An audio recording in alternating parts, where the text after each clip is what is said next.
Jesus is king, bro. Jesus is king. On Shout me. out Kanye West. Real talk. Mm-hmm. That man is a real. He's a really big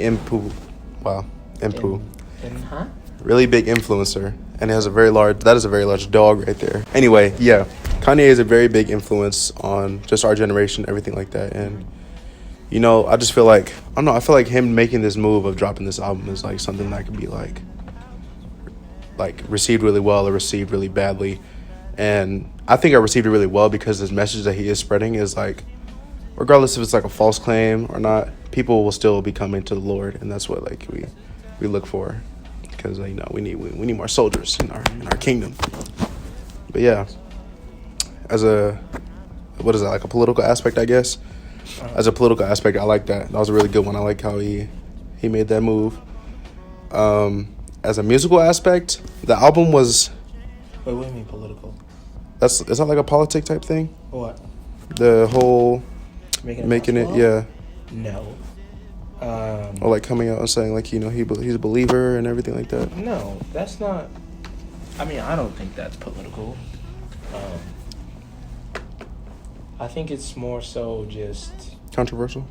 Yeah, I think controversial. Mm-hmm. Controversial is the better word, because, like you said, either people are going to like it or not. Right. And that's exactly what it is. You know, a lot of, especially on Twitter, a lot of people like it, a lot of people don't. Mm-hmm. And then, you know, there's also just a lot of people that just still have him canceled or like wrote him off. Right. That, you know, don't like it for that reason. Even just like the whole Taylor Swift thing that had man canceled, but I mean, it's just so. I mean, I'm not gonna be hypocritical because my life changed a lot too. Yep. But like, it's crazy seeing someone like Kanye West with as much influence as he has. Yeah. Going from The Life of Pablo, which is like. What she said was a gospel album. Yeah, which is not. Come on now, like. Except for the last song. Which has the Ultralight Beam. Right. That is the first one. The first song. Oh, that's the first one? The first song. But yeah, like... Yeah. It's in my playlist. My gospel playlist. I remember that. I got that at home. Mm-hmm. But, I don't know, man. Like, his album is like... That's real gospel. That Life of Pablo is not. Mm-hmm. Like, I feel like Pablo when I'm... Like, that's an alter ego stuff. Like... Christianity is not an alter ego. This is like something like he is embedded in. Like this is something he's accepting, and like he's like he said in a bunch of his interviews. Like just recently, he had like 4 or 5 interviews come out in like the past like 3-4 days or whatever. Like something crazy. I've never seen that from Kanye ever, because Kanye usually just like let me do one sway. Yeah. Let me do one Ebro or whatever. You know what I mean? And we haven't seen it in hella long. Like he didn't even like doing them anymore. Exactly. And I think the only reason why he's doing them now is because he feels compelled to like make sure he's letting people know that like he really follows God, like he's really open with his faith for God, you know. Right. That's what I like. That's so cool, man. Mm-hmm.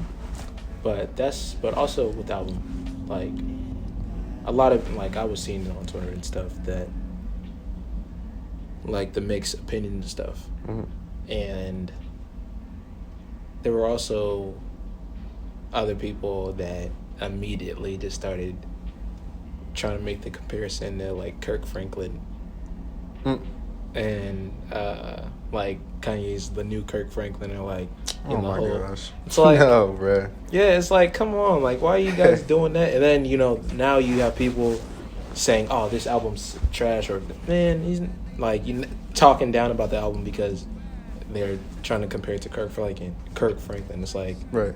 First of all, comparing this album to a Kirk Franklin album is technically a fine comparison because they're both true gospel albums. People want to say this isn't a true gospel album, but it is. And and I think the reason why it is because, like, as somebody who's a person of faith, like believes in God, I feel like it is. And then, you know, if you want to get technical, it's like you have Fred Hammond on it. It's like Fred Hammond's not gonna be on somebody's quote unquote gospel album if he doesn't really feel like it actually is a true creation of that. Right. You know, like if you try to put him on the last one and, you know, was saying that, and then especially like with the cover art, like with the girl, like with her cheeks out and stuff, it's like, yeah, man, come on. Why would I how are you gonna tell me like we're making a gospel song? Like, what are you talking about? Man, you got cheeks all on the screen. Yeah, like, Man. So it's like, dude, if you're listening to it, like, you can see that it's an actual gospel album, and it just has Kanye's handprint on it, I guess. You know, not too much to where it's like, oh man, but just the way that certain songs are constructed and like the use of live instruments and all that stuff. No, yeah, that's really cool. I like the whole like choir feeling. Like, of course, that's all gospel music, but like, it's like a Kanye choir. Yeah, and like how the whole Sunday service thing has been. You know what I mean? Like, I think that's so cool. How I had to look up the song, but I know that there's a song called like God Is, and he just like professing the whole time, like saying his whole story, and like, oh, I bleach my hair every time I have like a near death experience and stuff like that, and like all that stuff. And I'm just like, man, like he's really speaking. Like, it doesn't matter if it sounds good and if his voice sounds good. He's like spilling his heart out. You know what I mean? And that's what I think people like need to do. Like, even if they wrote him off or don't do that, especially if you're somebody that believes, you know, you call yourself a Christian, you know, but you don't want to listen to this because it's Kanye West. Like, now it's like, okay, so why are you now it's kind of like the stuff that he was saying, like, you know, I forgot what song it is, but he's like, the Christian gonna be the first one to judge me. Like, you know, you're doing exactly what he said you were gonna do. Like, because you're calling yourself that, but even won't take the time to see somebody that has changed. Especially if he's changed and he's talking about a person that we both love and our Lord and Savior. Like, why would you not want to see what he's talking about? And if you really like in tune with God, or at least that's how I feel, like being really in tune with God, like when you're listening to it, like it connects with you. Right. You feel it a little bit different. Yeah. It hits a little different when you like, got that real connection, you know? Yeah. And I mean, there's certain songs on here that I'll skip or that like don't really like hit me. True. But there's a lot of them where it's like, man, like I'm really like it turns into worship. Like I'm really starting to worship God, like with this song, which is what gospel music is. It's worshiping God, and I'm joining in that. Exactly. You know, and there's ones where like I'm listening to it and I'm like, man, like this is actually really like stirring something up in my soul. Like this is really like talking to me. Right. When I was doing my video earlier, like initial reaction, like I was holding it off so much like the whole week. Like whenever I'll play like shuffle on like new music or something like that, like I would instantly skip like anything Kanye. Like I wouldn't let the first second of the song play. Like just so I can get like a real like genuine reaction of it. And like bro, like the thing, like when I heard the words he was saying and like how the music was just like like the first off, his beats are like amazing. Like it sounds like movie quality, like super like submersive, like you're in there, and like I had the beats on, you know, like I was in tune with everything, right? So I was feeling it. And then like when he started talking about like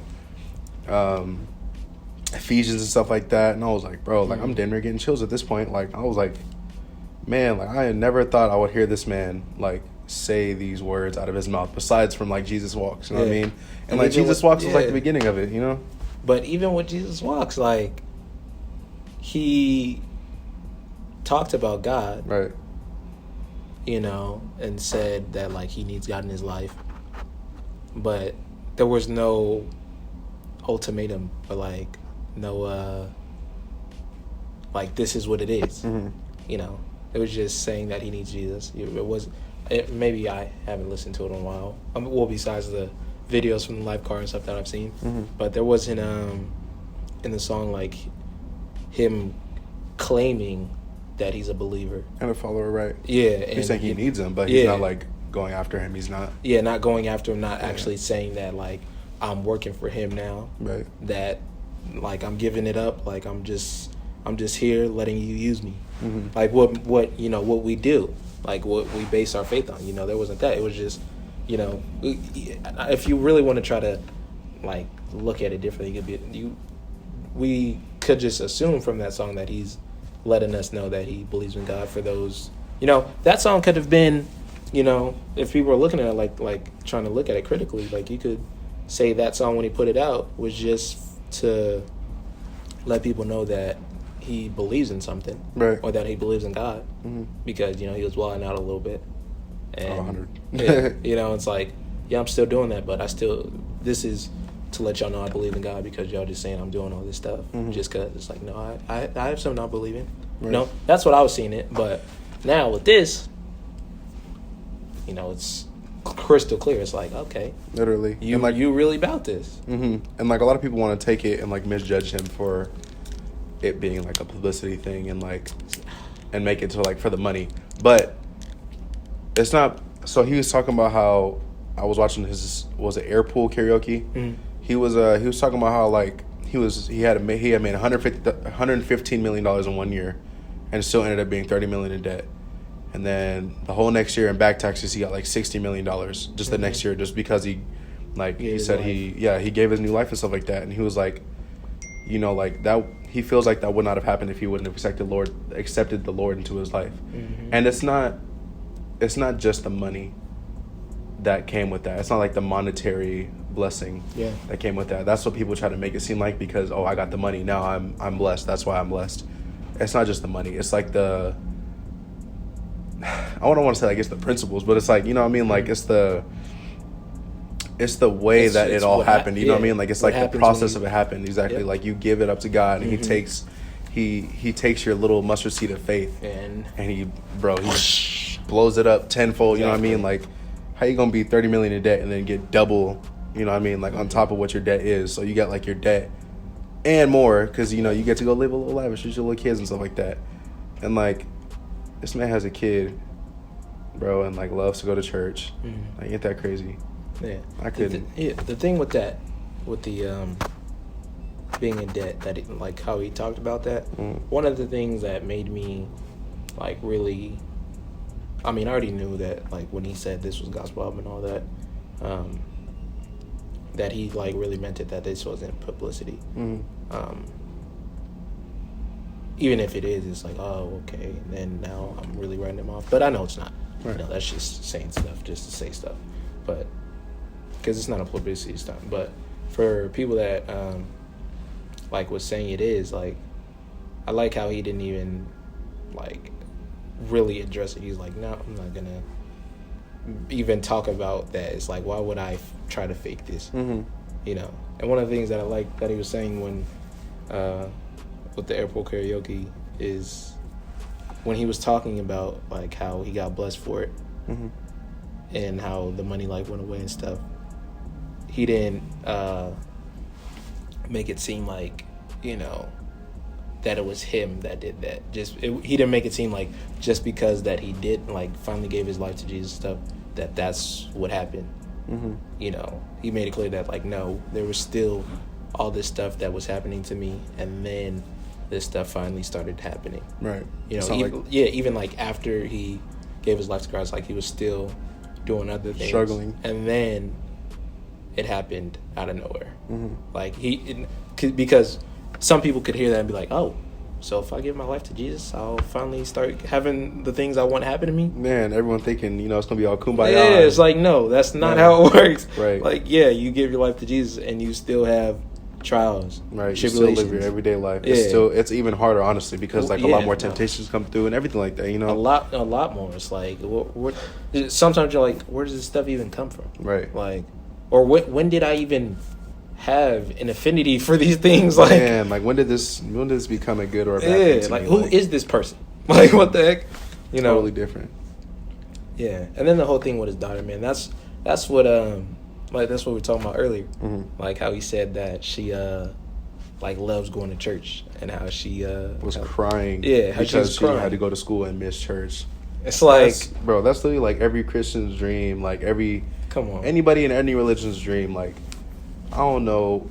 I don't think I've ever heard of that before, where like a kid cried because they did not go to church and they had to go to school. Like, that's so crazy to me. That's mind blowing. And like when he was saying that, I was like, it really like made me think. I was like, I've never had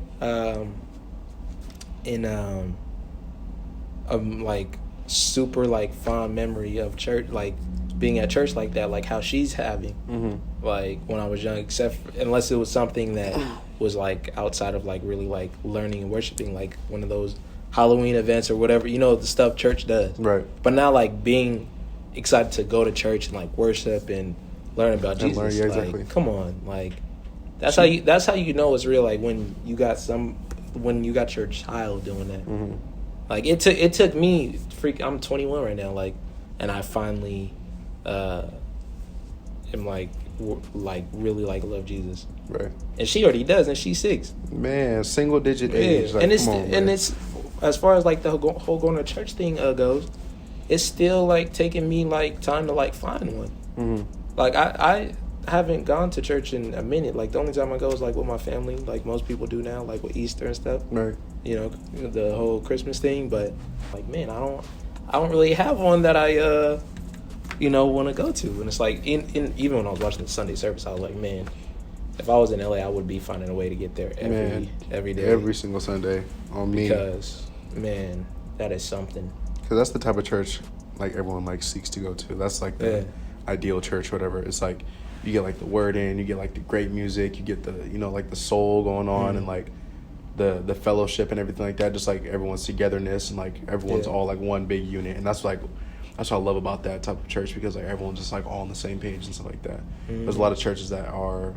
There's a lot of people who are, judgmental, or, they're not doing the things they're supposed to be doing. And, I mean, it could be there like that there, but, like, at least from the outside looking in, that's not what it is. You know what I mean? I mean, when I was watching it, I was really surprised that, like, it's literally, like, it's church, like, no doubt. Like, it's church. But the setup of it is way different, you know? Everything's different. Like the way that, I mean, it's probably because he had the money to put that together and stuff. But even still, she scared the hell out of me. She put her hand back there. I was like, Chris, you're about to die.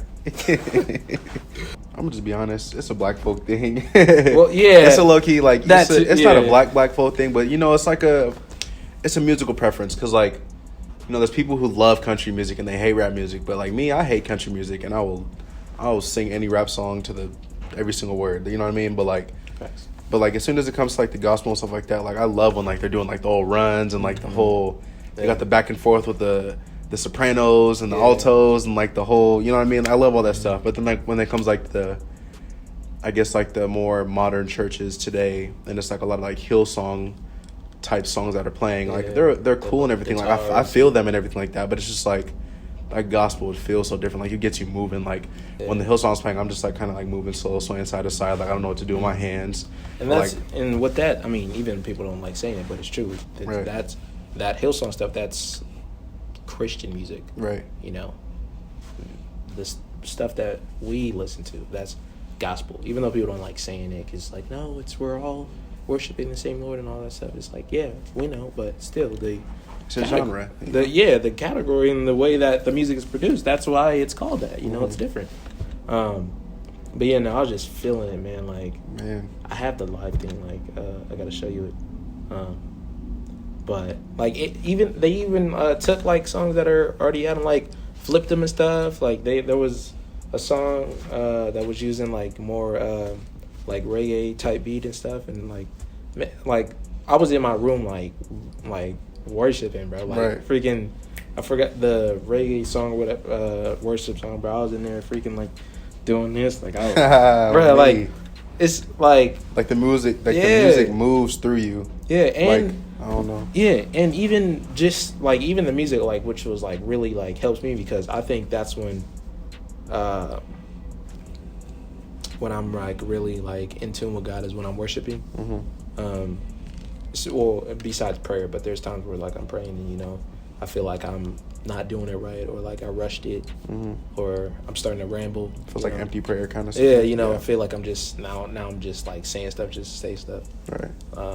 But when it comes to okay. No, go ahead. I was gonna say it actually says stuff about like don't ramble when you're praying. Exactly. In the Bible. That's what I'm saying. So you say like he knows what you need. Yeah. Just kind of just get straight to it. Yeah. Because there'll be times like where I pray and I say what I know I wanted to say. And then I feel like I was too short, so I just try to say other stuff. So that's why I say like, there's times where I feel like I'm not really being with God when I'm doing that, because I'm, just going through the motions type of situation. Yeah. But when it comes to worship, that's why I feel like I'm like really like connecting with God the most, and like really doing like what you're supposed to be doing, like just giving it all to God is when I'm like worshiping. Right. Because like I'm using like all of me, like all of my vocal energy, singing to the top of my lungs, Exactly, like dancing, like I'm using all the vocals I don't got. Man, I be like, trying to do everything. just going bro. off, like, and so to see like to be able to express like that for my Lord, and like just already feel that like through watching something, like I just know that if I was there, it'd be like, man, they would have probably brought me down there to like catch the Holy Ghost. Yeah, like, like, they would have brought me down there and freaking be like, look, let's do what he doing. Like, nah, man, for real. Like, especially when they did. This is where we could get into some of the album. They use this gospel. Is that the like towards the end? Yeah. Well, the song. Yeah, it's the 10th song. Yeah. That was probably one of my favorite ones because like that transition from that saxophone part, boy, I was like, that stuff was so astounding. Yes. Is that right? And then when he smooth, let me just hear this real quick. Let me listen. Come on, dude. So my thing, That's what I'm saying, like, man. this song is my favorite song. Like, it really, oh my god, it takes me there, bro. Yes, bro. Like, the live version of it. That's why I think it happened in the middle. But I wish you would have been able to see it when I sent it to you, because when that came on, dude, like, I would have like probably messed up the song because I would have been like shouting out to the Lord, like, dude, like, started talking, right. Like, and like just thinking about it right now, like, I'm in my voice, I'm getting like a little like emotional because that's how I felt like when I was listening to it. Like, it was like they gave Kenny G, like, they let him do the saxophone again, and like they actually like let him like just run with it for a out there bit. Yeah, on the live, right? Like he started with it this time because does he start with it on the song too? I think no, he doesn't start with it, but it's at the end. But they start with that part, and so he's doing that part, and then they actually extend it, and it goes for a little bit, and then it goes to the humming and the. And I was just like, ooh. I was like, what is this? And then it goes into the song. I was like, bruh. Like, and when that, bro, like, literally, I was like this. Like, I'm, like, real talk, I'm in my room like this, like, yelling. I'm like, Oh, me. That 94 feet defense.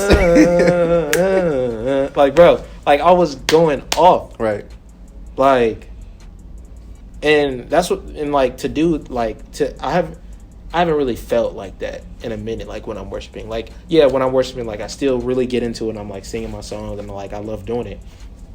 But, like... This is new, though. That's why it's, like, it's so refreshing and new. And it's, like, it's very modernized and it's fit for us as, like, you know, younger people. Of course, it's, like, geared towards the younger and, like, more newer listeners and stuff like that. Because, like, it's, like, a rap gospel. Yep. And it's, like, more beats and 808s and, like, you know, infused and, like... This man brings in the saxophones, and like when that saxophone transition comes into the end of the beat, I was like, man, I ain't never in my entire life have I ever heard anything of the sort. Yeah, like never, bro. Like whatchamacallit, Kirk Franklin. I mean, his stuff is like kind of hip hop. You know what I mean? Like it's bouncing and stuff like that. You know, it's hoppy, but it's like this is like like I don't even know how to explain it, bro. It's like you gotta like you feel it, like you start moving with it and stuff like that. Like his is more of just like get up, you know what I mean? Like it's like start clapping with it and stuff like that. This is more of like you feel the music, you gotta start swaying your body and like I don't know, like it really embeds in you when you're listening to it. It does, and that's why like when I was listening to it, like it's the same song. Like when I was listening to it, I was really just like I went to a different place. Like real talk, like that's what happened. Like when like the live version of it came on, because don't get me wrong, I love the regular version too. Right. The reason why I like the regular version a little more is because the humming at the same time. Usually when you have headphones on, if you're like in the car, like you can hear the synths that are behind it. There's like little synths, like just like buzzing a little bit, you know, doing that, and like I'm like, oh, like that just starts, you know, just making you kind of chilly already, right? You know, and then it ends with that part and goes from those synths that are like chilling a little bit straight into the long saxophone sound. It's like that's why I'm really glad I like started listening to the album with my headphones in, because like I really got to experience the music. Yeah, and no, I was that's like, what I'm wow, like this stuff is like in my head right now. Yeah, but that's why with the live version, like I got the same thing. Yeah, but it was with more choir and stuff. Mm-hmm. So you got that amazing Sunday service choir already, like 100+ people doing that with the song. So you got different hums. I mean, they all sound continuous, but if you're like me, I mean, I think you're like that too. But when you listen to certain songs, you could hear stuff a little more. Hear stuff that most people like. Kind of, it just all sounds the same. Like it kind of sneaks past them. Right. But when you're listening to it, you're like, oh wait, what is that? Like some smaller like little silo riff or like yeah, a little run or whatever. Exactly. You know, I know what so you like mean. I'm hearing that, and I'm like, bro, like oh my goodness, this sounds phenomenal, and it's like really just doing it for me. Yeah.